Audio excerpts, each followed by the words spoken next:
This is my very first YouTube video ever.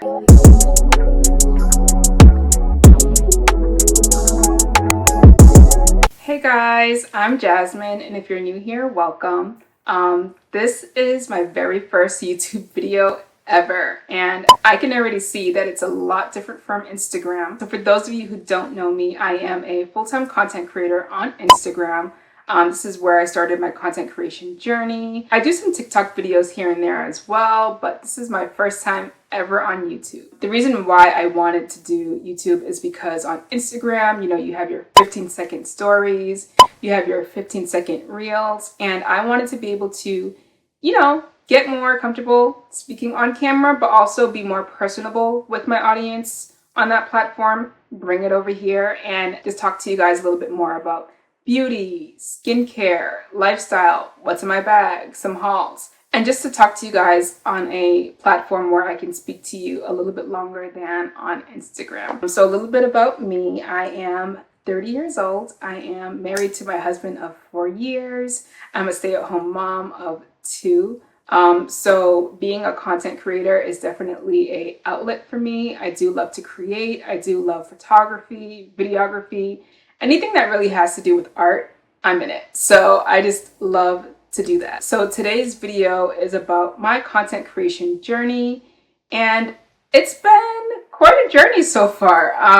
There's so much that has gone on, I want to say, in the last year, and based on the poll that I did on Instagram, a lot of you guys were interested in how I started, what my journey has been like so far, and I just wanted to take some time to talk to you guys about that today. So I'll be honest, becoming a content creator wasn't something I actually set out to be.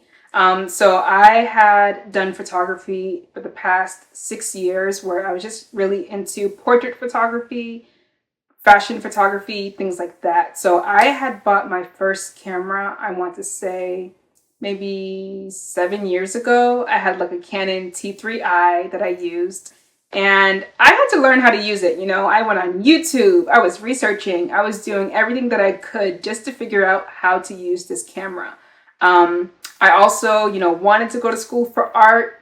I used to color a lot when I was young. So doing artsy things was something that I've always been into growing up. So with photography, I would just have my friends model for me and take headshots of people for work and things like that. And that grew into a passion of just aesthetics, taking aesthetically pleasing pictures when I'm out on vacation, or I'm that friend where if we're out to eat, I'm taking a picture of my food, I'm creating something wherever I am. I'm that friend. So, that all started from there. And so with Instagram, I kind of just wanted to revamp, I guess you can say, and showcase my love for editorial style content, photography, videography, and things like that. So to backtrack, I'm a stay-at-home mom, like I said, and I've been a stay-at-home mom for almost 4 years now, and this is something God truly led me to.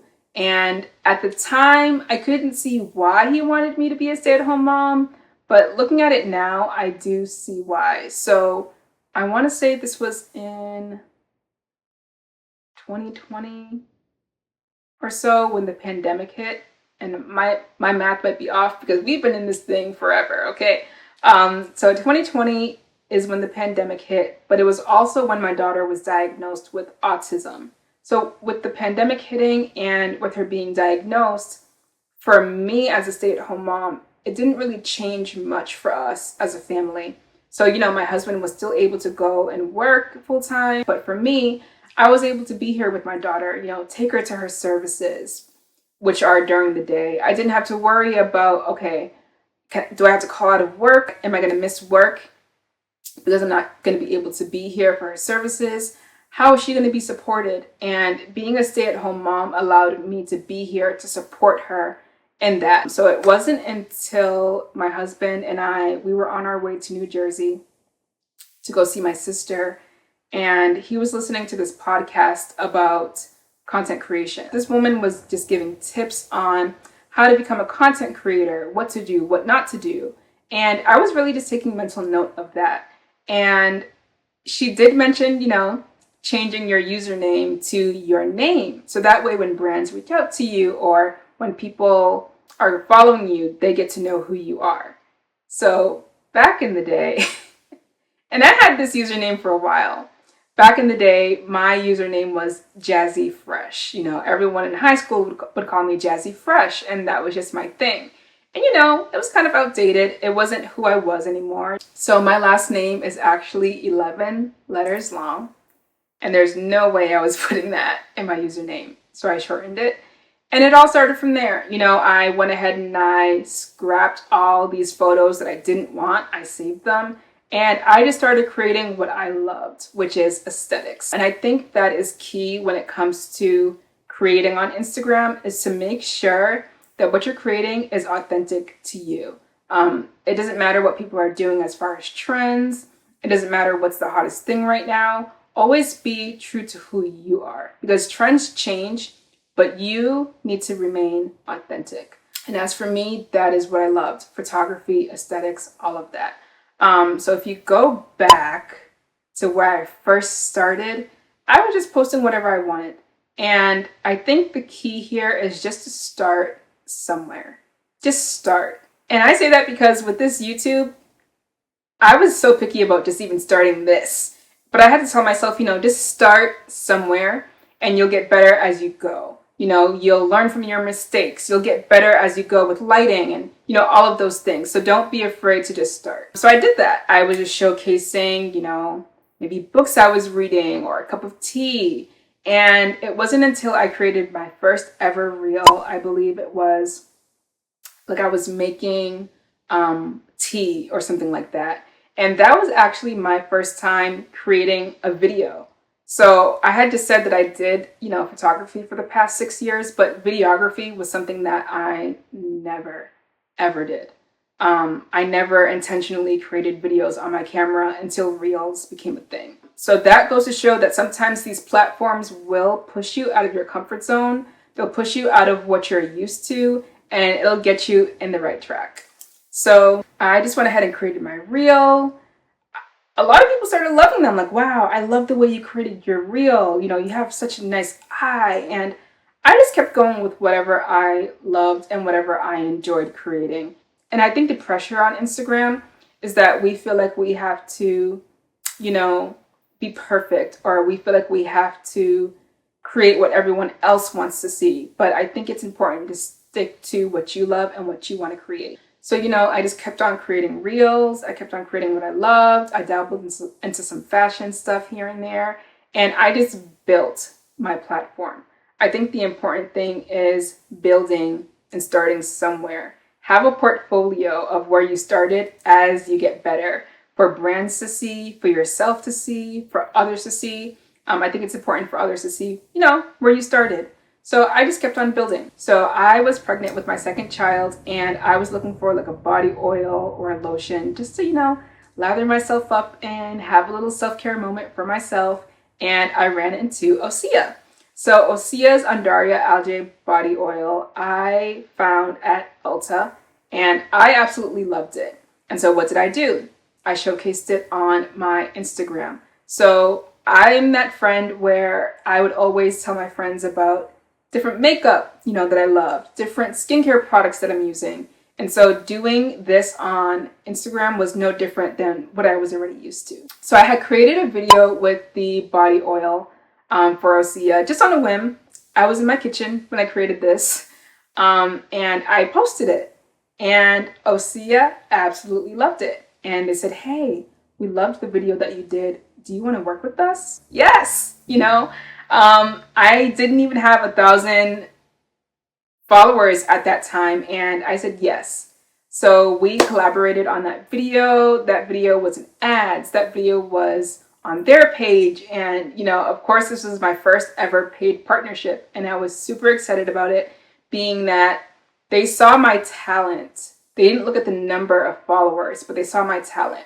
So don't worry about the number of followers that you have, because if you're dedicated to your craft, it will show and shine through in everything that you do. So continue to push, continue to do whatever you need to be consistent, and don't even worry about follower count. So again, I just continued to create, and there was one day Last year, it was almost Thanksgiving, and we were actually going on vacation. And I had posted a video about my makeup favorites. And that was my first viral reel. I started seeing an influx of likes, comments, follows. And I was like, hold on, what's happening here? I've never experienced this before. And with that video going viral, I ended up getting 10K followers by the beginning of this year. I just can't tell you how amazed I was and still am seeing how everything just happened so fast. But also just wanted to encourage you guys that start somewhere. So when you do go viral, or when brands do reach out to you and when they do find you, they're seeing all the work that you've already put out there. They're seeing the foundation that you've already built on. Don't be afraid to put out a reel. There's been times where, I didn't even like a certain reel. Oh, this video is okay.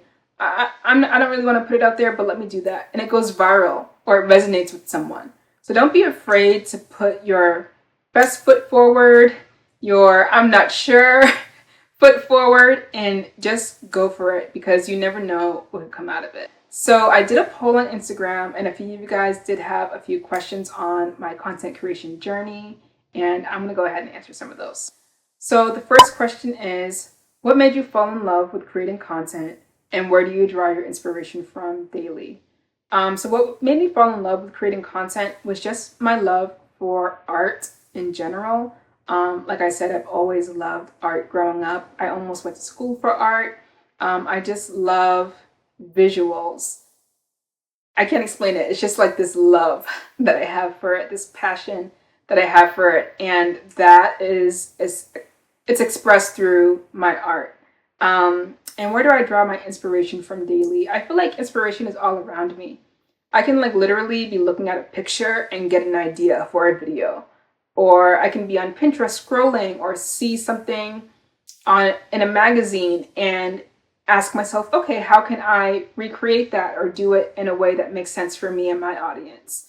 So that's where that comes from. What has been the biggest obstacle you've faced so far? So as a content creator, I would say the biggest obstacle I've experienced, that's a good question. Maybe it's when I'm uninspired and I have nothing to give. I literally have times where I have nothing. I have no inspiration. I'm not in the mood to create. I've spoken about this on my Instagram before, where I do deal with depression, seasonal depression mainly.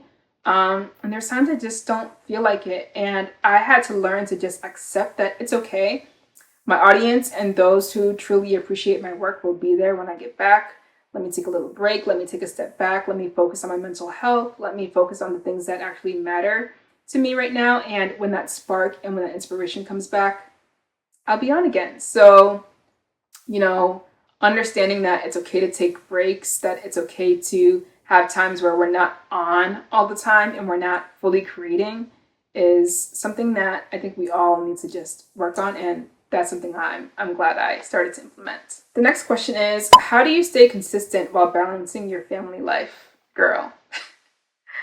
When I first started, I used to ask myself, how are people doing this? How are people with families and they're married? How are they doing this? But I found that having a formula, I guess you can say, worked for me. So being that I'm a stay-at-home mom from Monday to Friday, my husband works during the day, I am with the kids. So I have zero time to create content whatsoever. So I learned about batch creating, which is you create a certain amount of photos, a certain amount of reels in a day, and then you plan on when you're going to, post it through the week.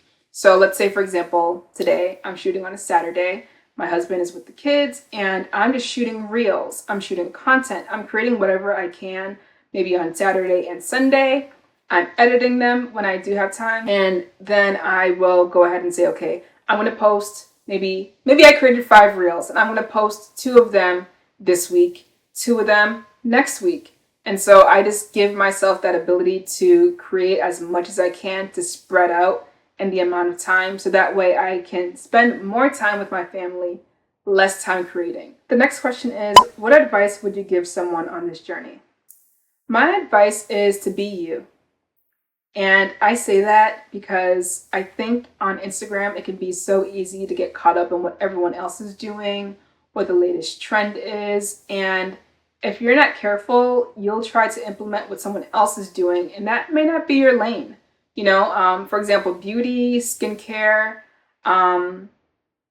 makeup, all those things are something that I genuinely love talking about. Let's say I tried to dabble in food and I wanted to talk about the latest meal out there.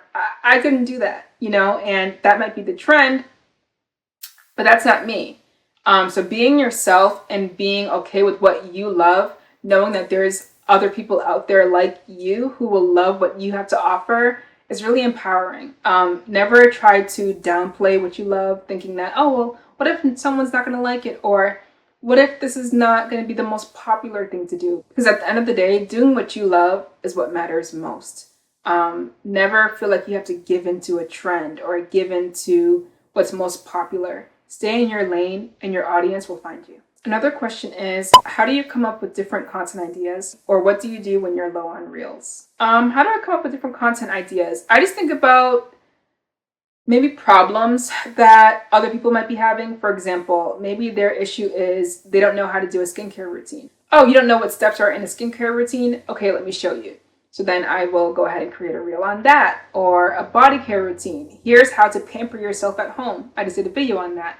Or here are some, nude lip combos that I'm loving. So just thinking about my niche, the things that I truly love, and I guess helping others find new ways to maybe play with makeup or new ways to implement a product that I'm loving into their skincare routine. So finding a problem and then filming a solution for your audience, I think, is key. But then also just being yourself and having fun. So if you love perfume, if you love skincare, if you love makeup, if you love fashion, if you love food, if you love dogs, I don't know, if it's something that you love, go off of that. But also be yourself while you're doing it. What do you hate most about being a content creator? I think my biggest pet peeve is that once you hit 10K, it's like everyone expects you to be like this know-it-all when I'm still growing myself. So I think it took me a while to wrap my mind around people seeing me as an influencer, because it kind of just happened overnight for me. Like I said, my reel went viral. Now you have to be this influencer because it's almost like people want you to be. And so they look up to you and they're asking you all these questions. And it's like, hold on, I'm still trying to take all of this in myself. And I'm still learning as I go. I don't have all the answers. I don't have, all the tools and things out there. I can tell you what I know. And I'm finding that sometimes that's not enough for people. Sometimes people just want you to take their camera and create for them. It doesn't matter how many tips you give them. It doesn't matter how many times you put something in your highlights. It just seems like people will never be satisfied.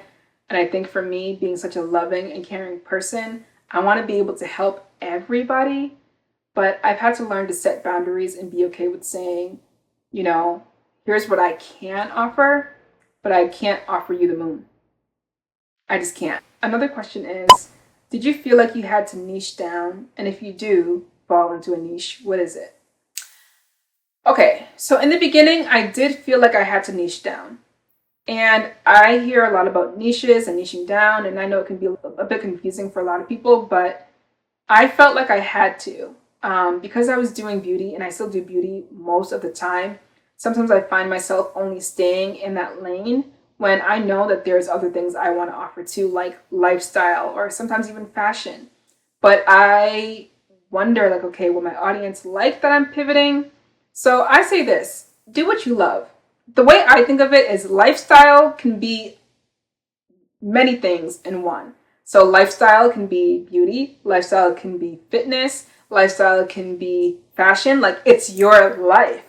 It's your style. What does your life look like and how can you bring that to your audience? So I feel like lifestyle is just many things. Maybe you love books. That's a part of your lifestyle. Talk about books. Maybe you're into fitness. That's a part of your lifestyle. Talk about fitness. And I think you can still do it in a way where, your audience won't get too confused. Maybe if you stick to at least two of them. So for me, it's beauty, makeup, but it's also, like maybe I talked about mental health one time or fashion. I feel like that all, ties in together. So I feel like as long as they're like cohesive, it can work. So someone asked, how do you let God lead what you create? How is he involved in your process? And I honestly love that question because I literally pray whenever I create. And that might sound weird to people, but not to me, because I literally pray, God, help me in creating this. And I pray, it has the best engagement. I call God my creative director. So if I'm running low on ideas, I literally pray about it. Like, God, what ideas can help someone out there? What can encourage someone? What can I create that would, benefit someone else? And literally ideas just start flowing. So it's kind of like brainstorming, right? Where you write down all these different ideas. Well, God literally just gives me ideas from time to time. Sometimes he don't be giving me anything and I just wing it. But I have to honestly say that everything that I've created, I feel like he just gives me these ideas. I'm like, oh, that's a good one. I haven't done that yet. Let me go ahead and do it. He definitely is involved from beginning to end in everything that I do and every brand deal that I ever get. I never had to like pitch or do anything, and that's just all glory to him. And my truth is that I believe that if I just give God wholeheartedly everything that I do, put it in his hands, he will allow it to flourish in the best way possible based on his will and based on his favor over my life. And I've seen that, and I just know he could do that for you as well. So those were most of the questions that you guys had asked. I just really hope that you guys leave here encouraged, inspired to just continue on with your journey. It's not easy. It's not an easy journey. And I know Instagram will Instagram sometimes where, your reels might flop or your photos won't have the best engagement. But I think the important thing is to be consistent. And as you continue to be consistent, you're planting a seed each and every time that you create. And as you continue to plant those seeds and water it, you will see that it will flourish. You will see that it will blossom, I guarantee you. And I've seen so many people like Candace, who's on Instagram, signed twice on Instagram. They were consistent and they kept going, and they just saw their reels going viral. They saw, them hit 10K quicker than they could even imagine. And it's just all about consistency. So even when you don't feel like it sometimes, take a break as much as you need. Take a step back for your mental health, for your clarity. I think when you take a step back, you're able to see things from a clearer point of view, and you're able to, come back with fresh eyes, fresh new ideas. Don't let the algorithm rush you into creating things that you don't feel like creating. Take breaks when you need to. But yeah, in this content creation journey, I also think it's important to have friends and family who are supporting you. Like, my husband is the biggest support I have right now. Like, I would not be able to sit here and do this if it wasn't for him believing in what I do. He always believed in what I'm doing, and seeing it pay off is just amazing. So I've been truly blessed to have the husband that I do have. He is just so amazing, and he just definitely inspires me every day to just keep going with what I'm doing. So yeah, I didn't want this video to be too long-winded. I wanted it to be, impactful. I wanted it to be educational, I guess you can say, but I really wanted it to encourage and inspire you guys. So if you have any other questions that I didn't answer in this video, definitely let me know. But stay tuned for more videos. We're going to do what's in my bag. We're going to do hauls. We're going to do perfume reviews. We're going to do a lot of that. So if this is your kind of content, go ahead and subscribe. But I do thank you guys so much for watching.